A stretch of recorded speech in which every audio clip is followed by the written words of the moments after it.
news of the cross.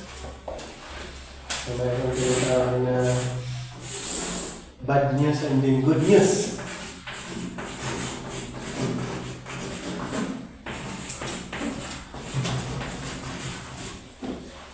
So under the time pass, ang message ng cross under the time pass ay hindi good news. Ang message sa cross under the but now, yun ay good news. Dito, ang message ng cross ay bad news. So yun yung pagkakaalam ng mga Israel. So under the time pass, mostly ang alam ng mga Israel ay ang tungkol sa cross bad news dahil ito yung ginagamit for capital punishment, yung cross. Yan, capital punishment. Ang cross. Kung dito naman under sa but now, ang cross, ang message ng cross ay good news dahil kung ang tao ay maniniwala sa message na yan, ay maliligtas. Pero dito hindi. Ang mensahe ng cross sa time na ito ay hindi good news. Bad news dahil lahat ng mga makasalanan o nagkasala, lalo na yung mga Israelites, ay ipapako sila sa cross. Dito sa Deuteronomy tayo, Deuteronomy tayo, verse 21, Deuteronomy 21, 22, 23. 21, 22 hanggang 23. So, verse 22, and if a man have committed a sin worthy of death, and he be to be put to death, and thou hang him on a tree. So, dito sa verse 22, mapansin natin, pag ang tao ay nagkasala, siya ay ibibitin sa punong kahoy. So, siya ay ipapako. His body shall not remain all night upon the tree. So, kung ang tao ay ipapako sa araw na, sa araw na ito, hindi pwedeng umabot ng hanggang kinabukasan. Yan. His body shall not remain all night. Kaya bago dumilim, ay tatanggalin yung katawan niya doon sa cross. Upon the tree, but thou shalt in any wise bury him that day.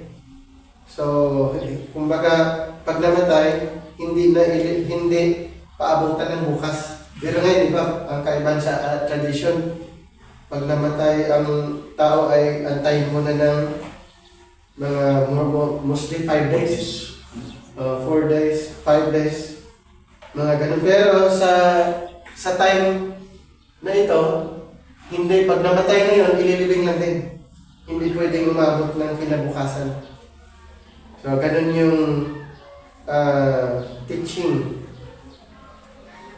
His body shall not remain all night upon the tree, upon the cross, but thou shalt in any wise bury him that day. For he that is hung is cursed, a curse of God, that thy land be not defiled, which the Lord thy God giveth thee for an inheritance. So, ang instruction, pag ang isang Israelites namatay, sa pamagitan ng pagpako sa cross. Sa araw na yun ay ang tao ililibing hindi umabot ng kinabukasan. So bakit ang cross sa time na ito ay bad news? Ulitin ko po. Dahil ito po yung ginagamit for punishment sa mga nagkasala. Ayan. Kaya kung pupunta tayo sa description ni Pablo, kung anong pagkakaalam niya sa time na ito, dito sa Galatians chapter 3. Galatians chapter 3, verse 10 to 13. Galatians 3, 10 hanggang 13. Sino gusto mag-asa? 10 to 13. Nailunod dagiti magipagarog nga awagan to ita ti Dios gaputi panang kumpal at iligted. Tako na sinasabi ng surat, mailunod ti siya signuman asaan nagtupad ti amin ni surat ti libro ti ligted. Hanggang 13? Hanggang 13. Ita nalawag-nawang ti agbali na naligted sa kuwanan ti Dios bagoy ti ligted. Tako na sinasabi ng surat, agbyag to pinaligted ti Dios bagoy ti pamati. Ngim saan nagbatay tilintig pamati tigat kasunat na sa ang surat agbyag to bagoy tilintig siya sinuman ang mga nurot ti amin ng pananamin tilintig. Ngim hindi nagsagaba ni Kristo kapag tayo na waya-waya tayo iti panahon kong tilintig. Kasunat na sa mga surat na ukom siya sinuman ang maibitin iti kayo. So, dito sana sa description ni Pablo nung time ito, diba, sabi niya sa verse 13, Christ has redeemed us from the curse of the law, being made a curse for us, for it is written, curse is everyone that hangeth on a tree. So, ibig sabihin, si Jesus Christ ay naibilang siya as curse. Katulad ng na-mention sa Deuteronomy 21, 22, 23, yung mga ipinako sa cross, sila yung mga curse, sila may mga curse or mga sinumpa. And then si Jesus Christ ay isa siya sa ipinako din sa cross. So, ibig sabihin, siya din po ay sinumpa. Ayan.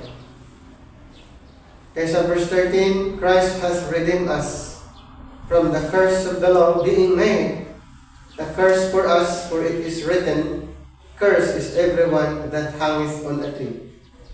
So, hindi siya good news talaga sa time na ito. Ang cross ay hindi siya titignan as magandang mensahe. Okay? Hindi siya pwedeng ipagmalaki. Okay, hindi siya pwedeng ipagmalaki. Kumbaga, walang maganda na pag-cross ang pag-uusapan, wala kang hindi ka magkaroon ng interest. Okay? Pag-cross ang pag-uusapan, lalo na sa mga Israelites.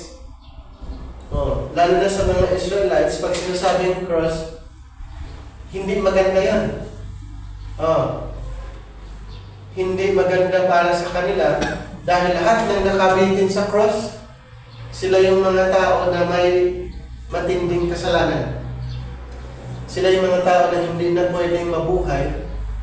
At isa doon si Jesus Christ na ipinako sa cross na yan. Ibig sabihin, siya po ay mayroong matinding kasalanan. Yan, si Jesus Christ ay mayroon po siyang matinding kasalanan dahil siya ay naipako. Ngayon, dito sa binasa natin, sa mga sa mga believers, okay, sa mga mananampalataya, yung nangyari, okay, yung nangyari dito sa cross ay mayroon palang purpose. Kaya dito sa binasa natin, Christ hath redeemed us from the curse of the law. So yung purpose, kung bakit si Kristo ay namatay, upang ang tao ay matubos or ma-redeem. So mayroon tinatawag na redemption. Mayroong nagbayad. Okay? Mayroong nagbayad sa atin. Ayan. Ang mga Israelites ay hindi nila totally naunawaan kung bakit si Kristo ay namatay. So,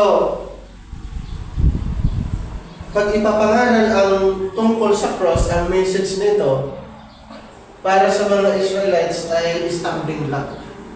Katisuran. Itong cross, pag narinig sa kanila, pag ipapangaral ang tungkol sa cross nito, sa kanila ay stumbling block, sa kanila ay curse, okay? Sa kanila ay bad news. Sa time na ito, ang mensahe ng cross ay bad news. Idagdag natin basahin yung 1 Corinthians chapter 1. 1 Corinthians chapter 1. Dito po sa verse 18. Sige, pakibasa verse 18 and then sa verse 23. 1 Corinthians 1:18 and then 23. Yan. Sige. Tama lang iti mapukaw, pinamag timinsay, na ipapan iti panakatay ni Kristo, iti krus. Ngam kada tayo ang may salakan, dito iti panakabalit ti Diyos. Dito iti panakabalit ti Diyos. Tapos 23.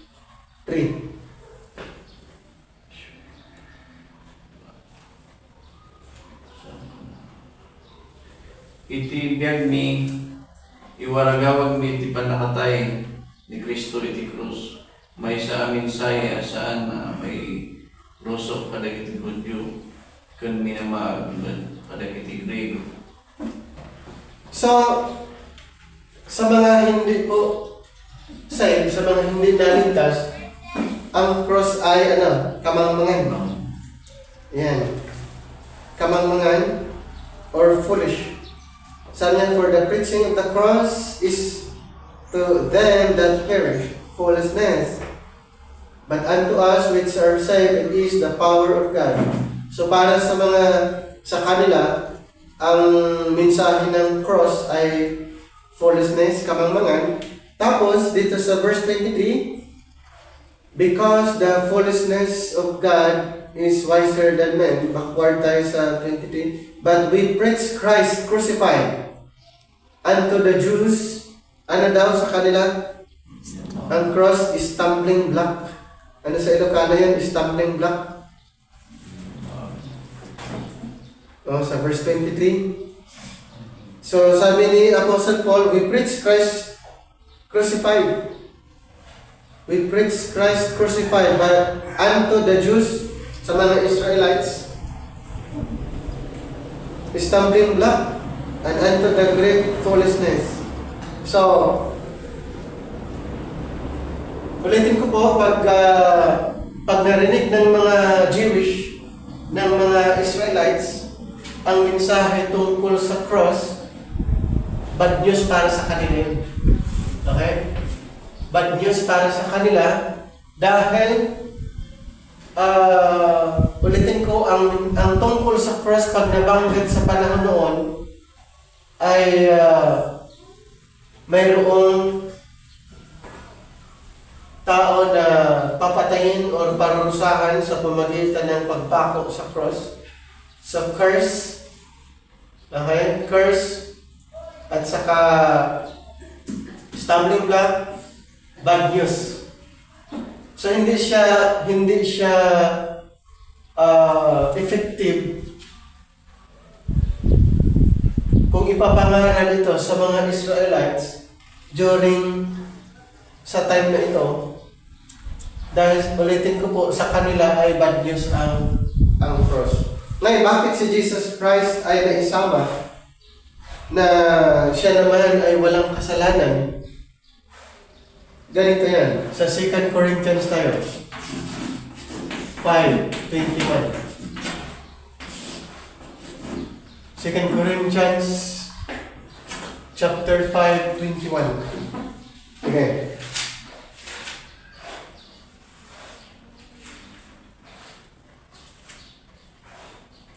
Ibasa.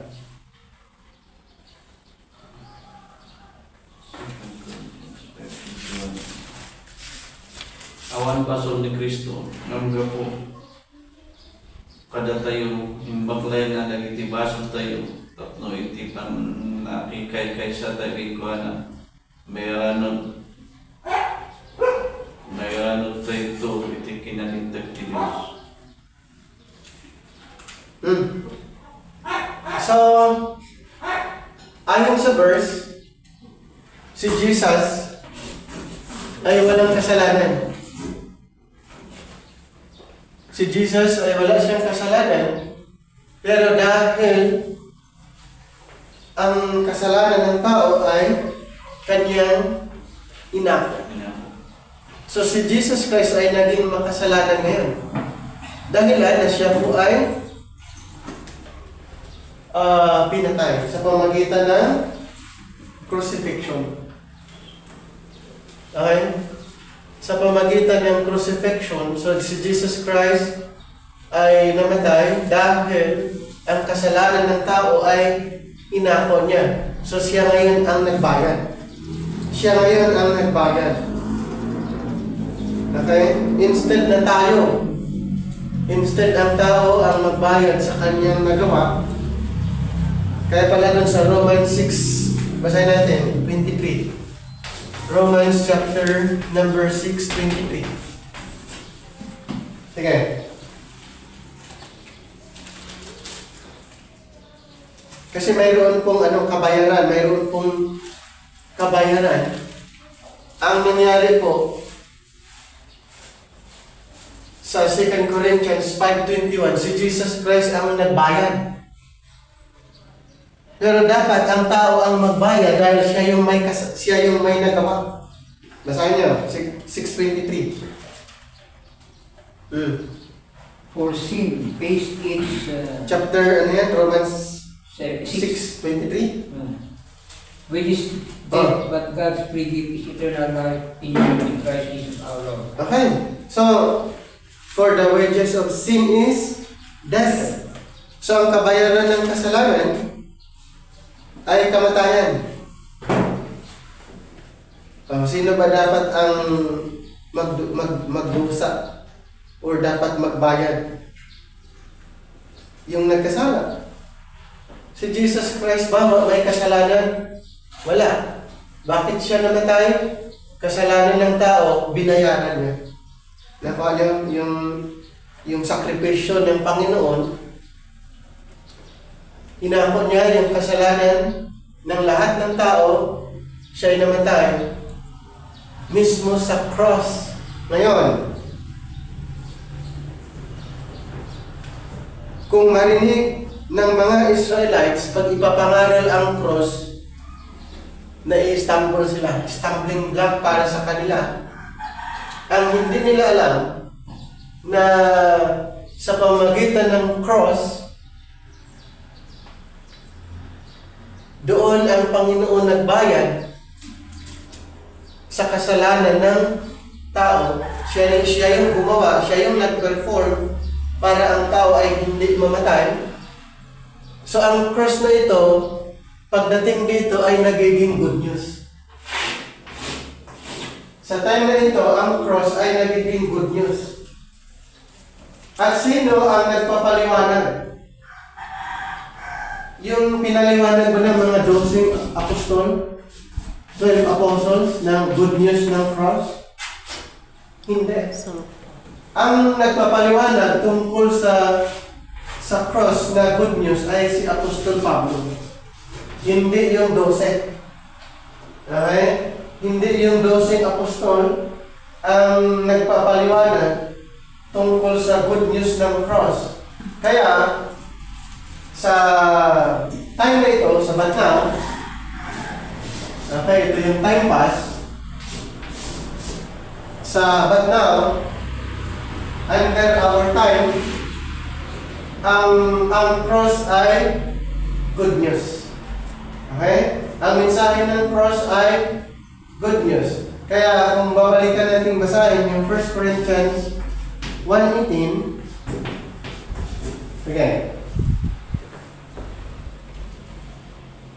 1:18 ng 1 Corinthians.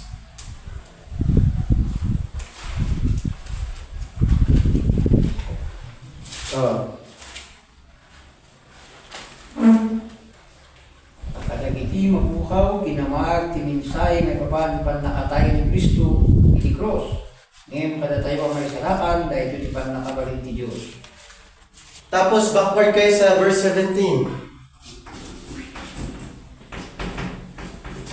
Saan na ngayon baon ni Kristo tapno mangunyaga, hindi kat tapno iwaragawa kut na yung pag-adamag, diyak ko sa rin na yung siliban, ang pagsasawa, mga may ka, kaya Ayan. nakabalin, ti papatay ni Kristo di cross. So, malinaw, si Apostol Pablo, ang kaniyang ipinapangaral ay yung cross. Okay? Yung cross. Yung ginawa ng Panginoon mismo dito sa cross. Kaya sabi niya sa verse 17, "For Christ sent me not to baptize." Di ba yung mga apostles, inutosan sila na mangbautismo? Iyan lang natin ha, para malaman nyo na si Pablo, ang kanyang focus, ang kanyang ipinapaliwanag ay yung mismong cross of Christ. Para ang tao'y maligtas, maniniwala dito. Pero sa kanila, hindi. Inutusan silang ng bautismo, Matthew 28:19. Para pag ang tao ay maniniwala, sila'y maliligtas. Pero hindi sa cross. At saka Mark 16:16, pakibasa.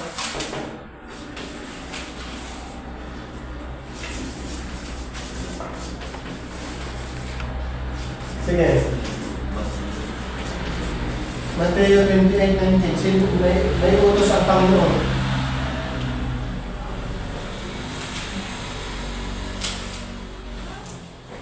Para makita niyo gaano kahalaga ang message of the cross under our time. Sige. Yung kayo nga rin kadagiti amin at tao iti amin ang lugar. Pagbalinan niyo, ida nga dala.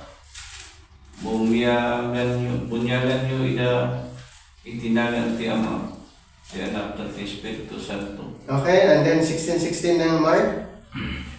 Mark 16:16. Sige.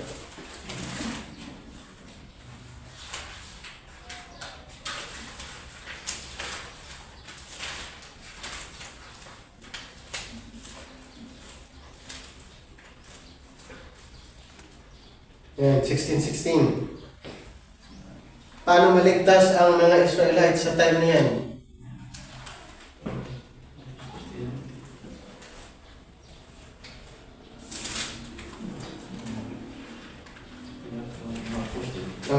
Mark 16:16.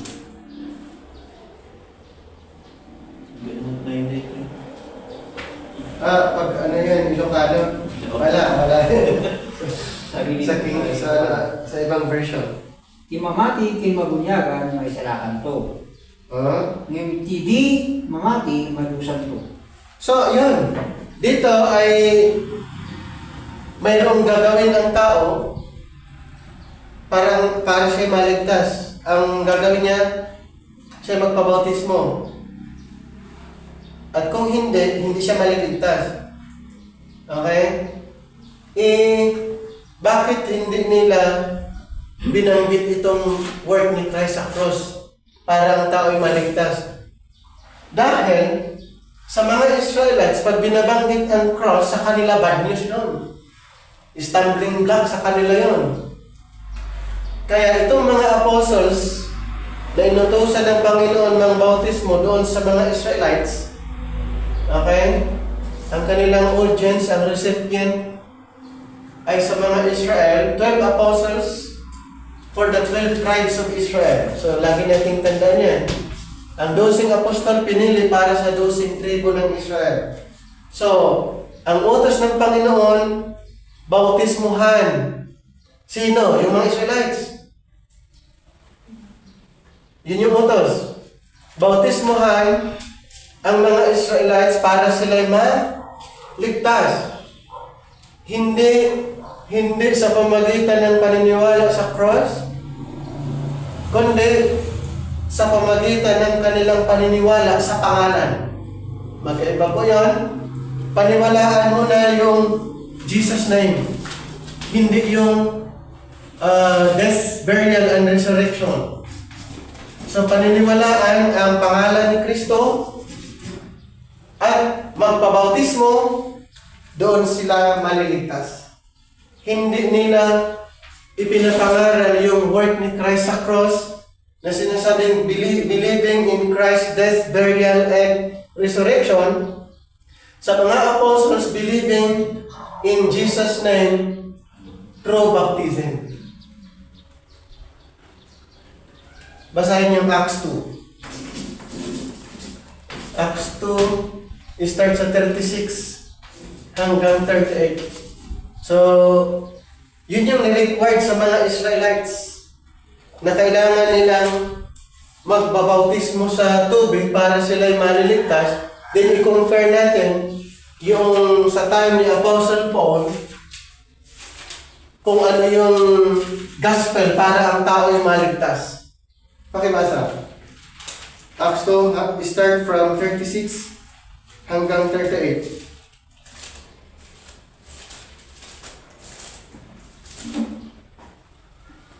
Okay. 36. Sino yung dapat bautismuhan para maligtas? Ang mga narod ti amin at tattaw iti Israel.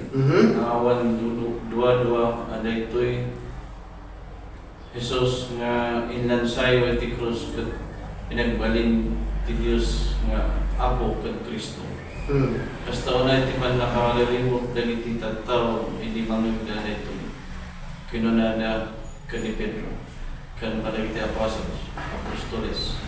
Inya marot ti aramidan ni Kapsa. Kinuna panapuan ni Pedro. Agbuwawi kayo padagiti basbasan pagpunyagan kayo. Yan. Ni Kristo. So, napansin nyo, ang mga Israelites, sabi sa verse 36, therefore let all the house of Israel knew assuredly that God had made that same Jesus whom ye have crucified. Sino yung nagpako daw? Sila, mga Israelites. Si Jesus Christ. Si Jesus na inyong pinatay, sinabi ng mga Israel. Yung mga Israelites na na-convict sila na yung kanilang pinatay pala si Kristo na siya yung Mesiyas. Ngayon, dito sa 37, itong mga Israelites, sabi nila, ano ang dapat namin gagawin? Pagdating sa 38, sabi na ni Pedro, sabi niya, repent and be baptized. Nandun ba yung bautismo? Yes! Kasi yun yung utos sa kanila para sila'y maligtas. Believing saan? Believing in Jesus' name. Okay? Believing in Jesus' name. Hindi doon sa cross. Okay? Hindi doon sa cross, kundi maniniwala sila na si Kristo, na siya yung Mesiyas, kanilang pinatay, para sila mapatawad sa kanilang kasalanan, sila ay maligtas, kailangan nilang bautismuhan. Kaya si Pablo, sa binasa natin kanina, sa 1:17, malinaw, para hindi mabaliwala ang ginawa ni Kristo. Sabi niya sa verse 17, hindi siya katulad ng mga 12 apostol na inutusan ng mga bautismo. Sabi niya, for Christ sent me not to baptize, but to preach the gospel. Ano yung gospel na i-preach niya? The cross. Okay? The gospel of the cross. For the preaching of the cross is to them that perish foolishness, but unto us which are saved it is the power of God. And then, the gospel, to preach the gospel not with wisdom of the words, lest the cross of Christ should be made of none effect. Magkaroon po ng magiging walang epekto, walang power ang cross kung si Apostol Pablo ay kanyang ipapangaral na ang kaligtasan ay sa pamamagitan ng ang ginamit doon, bunyag. Okay? Bunyag. Kaya yung mga apostles, inutosan sila dahil ang kanilang ebanghelyo ay hindi patungkol sa cross. Dahil ang kanilang audience, mga Israel, ang alam ng mga Israel, pag cross ang pag-uusapan, bad news sa kanila yun. So hindi nila ipinapangaral ang cross as good news sa mga Israel dahil ang mind nila stumbling block ang cross. Pero dito po, sa time na ito, nung pinili si Apostle Paul na maging apostol para sa mga Gentiles, ang cross ay good news. Okay? Ang cross ay good news. Kaya ipinapangaral ni Apostle Paul, particular sa mga Gentiles, na yung ginawa ni Kristo ginawa niya dito sa cross, pag paniniwalaan, ang tao ay maligtas. Pero sa mga Israelites, ang mensahe ng cross ay stumbling block, bad news, curse. Pero dito po, under sa time na ito, ang cross ay isang mensahe para ang tao ay maligtas kung paniniwalaan. Kaya sa 1 Corinthians chapter 15, 1-4, na-emphasize noon yung work ni Christ sa cross. 1 Corinthians 15, 1-4. Sige. Para makita niyo yung comparison. Kasi pag hindi niyo makita ang distinction between the two group of ministers, the 12 apostles and Apostle Paul, hindi po sila parehas ng presentasyon tungkol sa gospel of salvation. Ang pangangaral ng mga 12 apostol para ang tao ay maligtas, ang Israelites sa time na ito ay kailangan mag-undergo ng bautismo sa tubig para sila ay maligtas. Yun yung ni-required. Pero during the time of Apostle Paul, under the grace program, ang Panginoon ang nag-perform para ang tao maligtas. Ang part ng tao ay paniwalaan yung work ni Christ sa cross para siya maligtas. Pakibasa. 15, 1-4. Kakabsat, kaya't ko nga ipalagip kada kayo itinaimbag nga damag, nga inkasabak kada kayo, nga inawat yo ket pagbatayan sititibker ti pammatiyo. Dayta ti ebanghelyo nga inkas kasabak kada kayo. Isalakan na kayo no salimot-meten tanyo, malaksid no barang-barang ti pammatiyo. Inyawat ko kada kayo ti kang runaan nga inawat ko, anatay ni Kristo gapo kadagiti basol tayo. Kas na ilanad iti nasantuan a surat.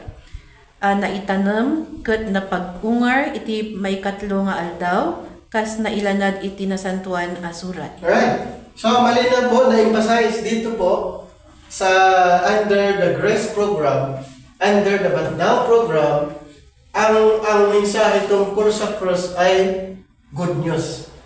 Pero sa mga Israelites, ang cross ay bad news, stumbling block. Kaya nung nangaral si Apostle Paul doon sa mga Israelites, siya po ay pinersecute. Bakit?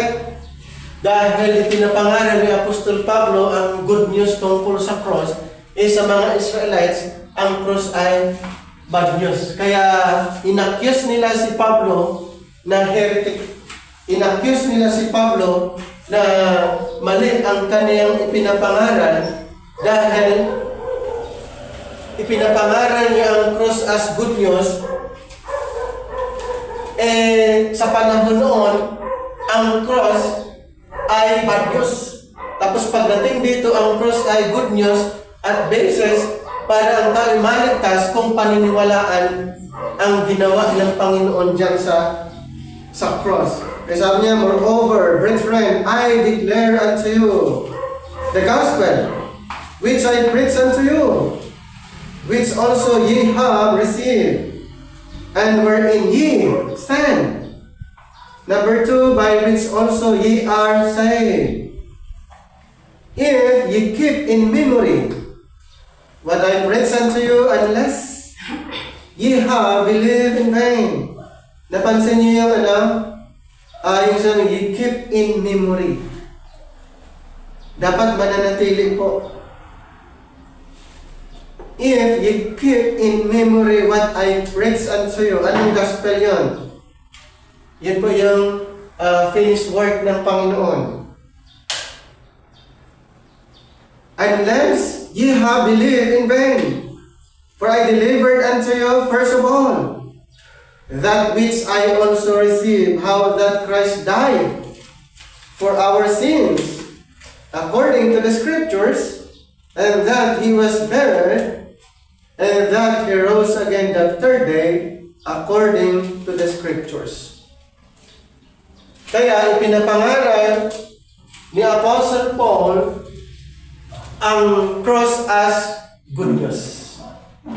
At kung paniniwalaan po yung work ni Christ sa cross, ang tao po ay saved. Unlike dito, ang kaligtasan ay ang tao yung mag-perform. Okay? Ang tao yung mag-perform para siya ay maligtas. Dito po, ang Panginoon yung gumawa ng kaligtasan ng tao. Ang part natin, paniwalaan yung gospel. Paniwalaan yung ebanghelyo na tinanggap ni Apostol Pablo. Okay? Kaya, salvation here by grace. Ephesians 2:8 and 9. Dito po, salvation through performance. Performance-based acceptance. And there, sa time na ito, ang salvation, ang tao yung mag-perform para maligtas. Dito po, under the But Now program, ang salvation, ang Panginoon ang nag-perform, ang tao ay maligtas kung paniniwalaan yung ginawa ni Kristo. Kaya salvation by grace. Basa. Ephesians 2:8 and 9.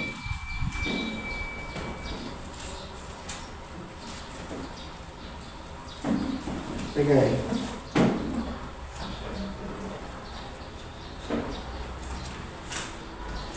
Taga po iti parabor ti Diyos, na isalakan tayo babaan iti pamati. Saan yo nga insalakan ti bagiyo gapo iti inaramidyo. Insagot kada kayo ti Diyos, ti panakaisalakan yo tapno awan ti mangipasindayag iti daytoy. Datayo ti aramid ti Diyos, ket iti panakikaysa tayo ken ni Kristo Jesus, pinarswa na tayo nga agaramid iti naimbag, bayat ti panagbiag tayo nga intuding na iti. Okay.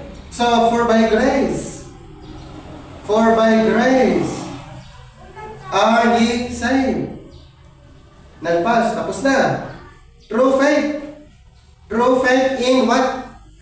True faith in Christ finished work. Okay? So, salvation by grace. Tayo bang gumawa? Tayo bang nag-perform? Katulad under the time pass? Katulad ng mga ipinapangaral ng mga 12 apostol? Hindi po. Ang kaligtasan under the Batnaw program, under the grace program, ang Panginoon yung nag-perform para ang tao'y maligtas, kailangan paniwalaan yung gospel, yung ebanghelyo tungkol sa biyaya. For by grace are ye saved through faith, and that not of yourselves, it is the gift of God. Hindi po tayo yung gumawa, hindi tayo yung nag-perform para tayo maligtas. Kasi pag tayo ang nag-perform ng kaligtasan, pwede nating ipagmayabang. Okay? Kaya, ang Panginoon mismo yung gumawa. Siya na yung nag-perform. Siya yung namatay sa cross para ang tao'y maligtas. Ang Panginoon ang nagbayad para ang tao'y maligtas. Pero dapat paniwalaan ito. Okay? So, kailan nagiging good news ang message ng cross? Nung tinawag si Apostol Pablo na maging apostol ng mga Hintil. Kailan ang cross ay naging bad news? Noon. Okay? Sa panahon noon. Ang cross sa kanila ay bad news dahil lahat ng makasalanan ay ibinibitin, ipinapako sa cross. Kaya nga binasa natin kanina sa Deuteronomy, lahat ng mga nakabitin sa cross, lahat ng ipinako sa cross, sila po ay curse. Sila po ay curse. At kung ipapangaral ang cross sa mga Israelites, stumbling block, foolishness para sa kanila. Pero sa time na kung saan ang Panginoon ay nag-open ng panibagong programa at tinawag, pinili si Pablo na maging apostol sa mga Hintil, sa kanya ipinagkatiwala ang mensahe tungkol sa ginawa ni Kristo sa cross. Kaya sa time na ito, ang cross ay good news. So, ipapangaral natin sa panahon ngayon ang tungkol sa cross as good news. Okay? At tandaan natin, ang apostol natin na pinili ng Panginoon si Apostle Paul para sa mga Hintil. Ang 12 apostol pinili para sa 12 tribo ng Israel. Magkaiba po ang kanilang presentation kung pag-uusapan ang salvation. Ang salvation natin, under grace, ang nag-perform si Jesus Christ. Hindi po tayo ang nag-perform. Okay? So sana po ay meron kayong naunawaan regarding the bad news and the good news of the cross. Kailan naging bad news at kailan naging good news ang cross. Kaya dapat natin ipaliwanag sa time natin ngayon yung good news doon sa ginawa ng Panginoon sa cross. Okay? May question before we end? Oras natin is 10:26. Okay, may tanong na. Sige. Sa ngayon,